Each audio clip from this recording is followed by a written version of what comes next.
وہ 19 ہائی جیکرز جنہوں نے 11 ستمبر 2001 کو امریکہ پر حملے کیے وہ تمام عرب تھے اور ان میں کوئی بھی امریکی شہری نہیں تھا۔ گزشتہ 9 سالوں میں بہت کچھ تبدیل ہو چکا ہے۔ واشنگٹن کے ایک think tank Bipartisan Policy Center کا کہنا ہے کہ خطرہ ان امریکیوں سے ہے جو القاعدہ یا کسی اور دہشت گرد تنظیم سے تعلق قائم کر چکے ہیں، اور امریکہ اس کے سدباب کے لیے کافی سستی سے کام لے رہا ہے۔ سیکیورٹی تجزیہ کار اسٹیفن فلین تحقیق کرنے والوں میں شامل تھے۔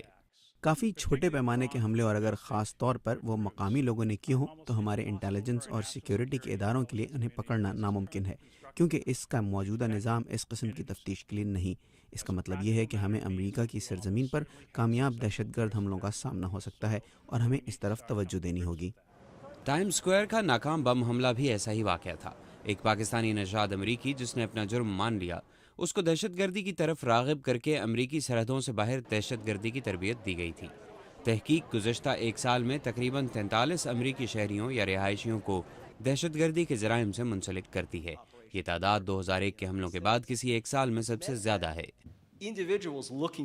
وہ لوگ جو دہشت گردی کی تربیت حاصل کرنا چاہتے ہیں، بدقسمتی سے ان کے پاس ایسی بہت سی جگہیں ہیں جہاں وہ جا سکتے ہیں۔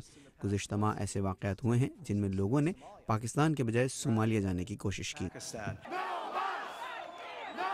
حال ہی میں امریکیوں نے 11 ستمبر کے سانحے کی جگہ کے قریب اسلامک سینٹر تعمیر کرنے کے خلاف مظاہرے کیے۔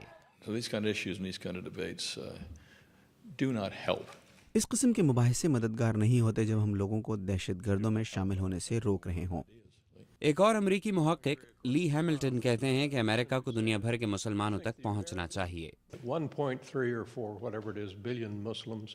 لندن سے لے کر جکارتہ تک 1.3 یا 4 ارب جتنے مسلمان بھی ہوں، وہ دنیا کی ایک اہم قوت ہیں۔ ہمیں ان کو جاننے اور بات کرنے کی کوشش کرنی ہوگی۔ Understand it much better than we do and how to address it. Thomas Kean اور لی ہیملٹن کے مطابق اس کا ایک حل امریکی پالیسیوں میں تبدیلی کی سفارشات ہیں۔ انہوں نے وعدہ کیا ہے کہ وہ اگلی رپورٹ میں انہیں شامل کریں گے۔ کیرولائن پرسوتی کے ساتھ محمد عاطف، اردو VOA۔